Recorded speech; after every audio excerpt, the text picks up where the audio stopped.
प्यारे बच्चों, हम पढ़ रहे हैं कक्षा 7वीं का पाठ 15 नीलकंठ।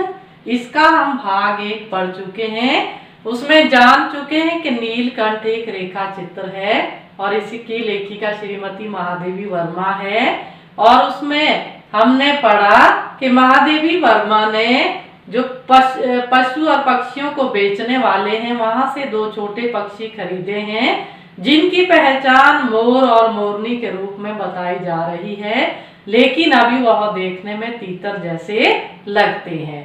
अब घर आते ही किस तरह का भूचाल मच जाता है उनके आने से, छोटे पक्षियों के आने से। तो आओ अब आज हम इसका दूसरा भाग पढ़ते हैं। जब मेरे कमरे का कायाकल्प चिड़िया खाने के रूप में होने लगा, कायाकल्प होता है बच्चों बदल जाना, तब मैंने बड़ी कठिनाई से दोनों चिड़ियों को पकड़कर जाली के बड़े घर में पहुंचाया, जो मेरे जीव जंतुओं का सामान्य निवास है। दोनों नव आगंतुकों ने पहले से रहने वालों में वैसा ही कौतूहल जगाया, कौतूहल मतलब जिज्ञासा, जैसा नववधू के आगमन पर परिवार में स्वाभाविक है। लक्का कबूतर नाचना छोड़कर दौड़ पड़े और उनके चारों ओर घूम घूम कर गुटरगू की रागनी अलापने लगे। जो 2 छोटे मोर और मोरनी थे, उनके चारों ओर कबूतर उनका निरीक्षण करने लगे। बड़े खरगोश सभ्य सभासदों के समान क्रम में बैठकर गंभीर भाव से उनका निरीक्षण करने लगे।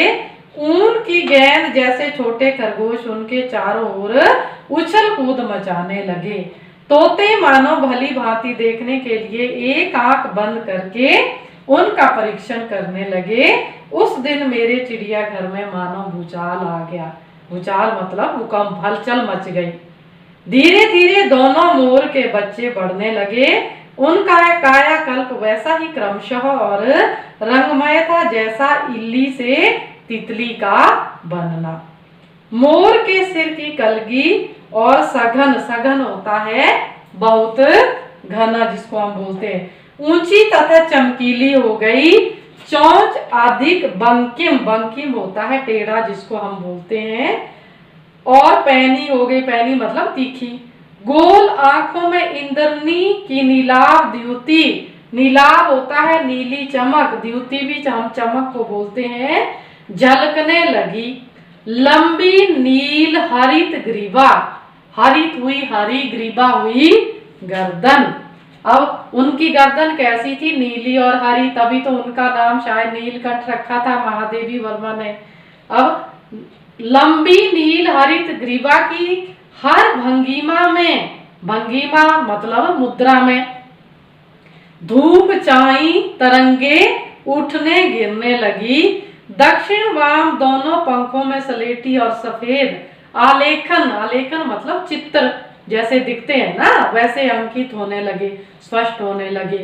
पूंछ लंबी हुई और उसके पंखों पर चंद्रिकाओं के, जैसे चंद्रमा की किरणें नहीं चमकती है, इंद्रधनुषी रंग उदीप्त, उदीप्त मतलब चमक उठे।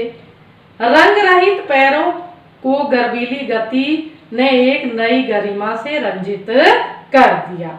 उसका गर्दन ऊंची कर देखना, विशेष भंगिमा के साथ उसे नीची कर दाना चूगना, पानी पीना, टेढ़ी कर शब्द सुनना आदि क्रियाओं में जो सुकुमारता और सौंदर्य था, उसका अनुभव देख कर ही किया जा सकता है।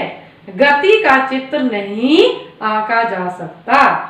अब मोर के बारे में तो ये वर्णन कर दिया उन्होंने कि उसका सौंदर्य किस तरह से आकर्षक बना। अब मोरनी के बारे में क्या लिखती है महादेवी वर्मा जी?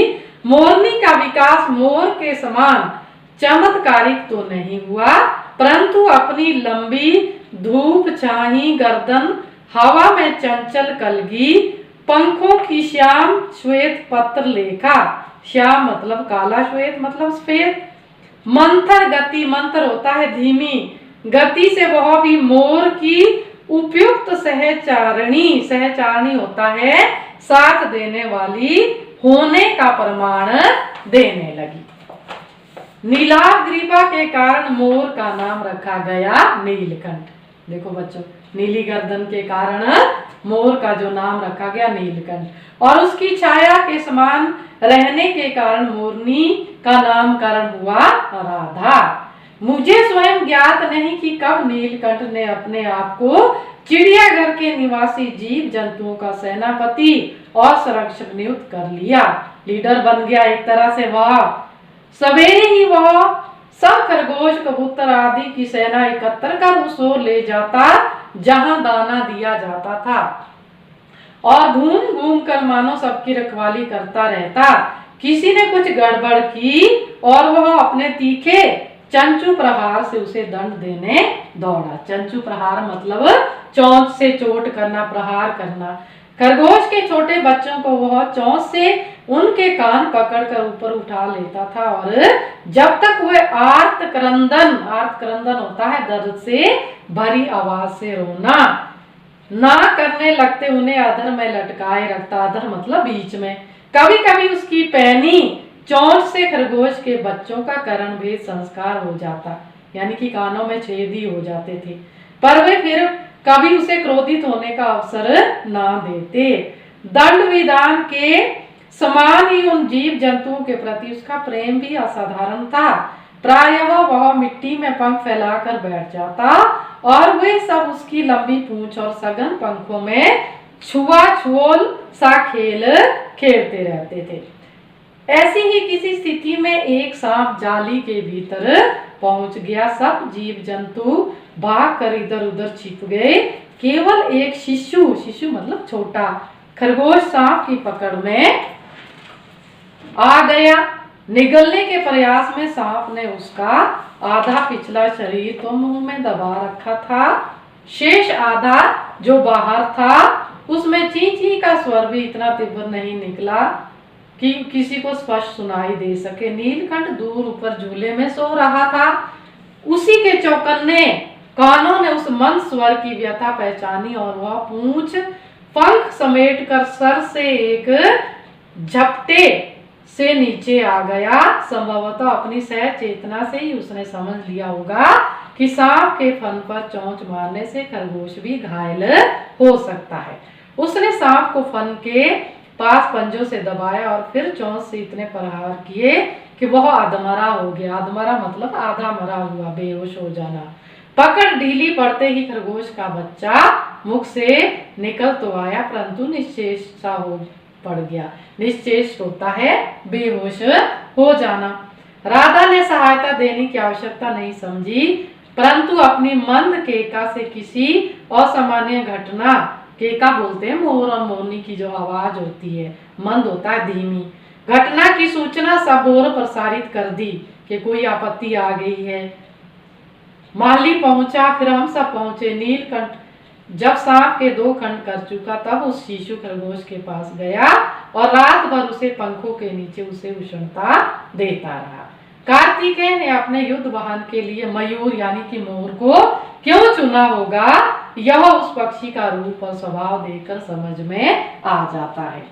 मयूर कला प्रिय वीर पक्षी है, हिंसक मात्र नहीं, वह किसी पर अत्याचार नहीं करता है, मोर कहते। इसी से उसे बाघ, चील आदि की श्रेणी में नहीं रखा जाता, जिनका जीवन ही क्रूर कर्म है। नीलकंठ में उसकी जातिगत विशेषताएं तो थी ही, उसका मानवीकरण भी हो गया था।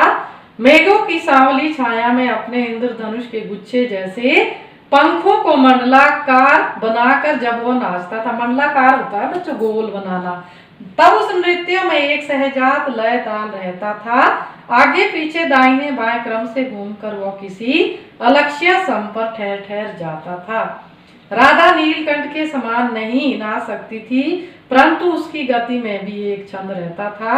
वह नृत्य मगन नीलकंठ की दाहिनी ओर के पंख को छूती हुई बाईं ओर निकल आती थी और बाएं पंख को स्पर्श कर दाहिनी ओर। इस प्रकार उसकी परिक्रमा में भी एक पूरक ताल परिचय मिलता था। नीलकंठ ने कैसे समझ लिया कि उसका नृत्य मुझे अच्छा लगता है, यह तो नहीं बताया जा सकता, परंतु अचानक एक दिन वह मेरे जाली घर के पास पहुंचते ही अपने झूले से उतरकर नीचे आ गया और पंखों का सतरंगी मंडलाकार छाता तानकर नृत्यों की भंगिमा में खड़ा हो गया। तो बच्चों भाग 2 में आज हम इतना ही पढ़ेंगे। तो आपको ये अवश्य समझ आया होगा।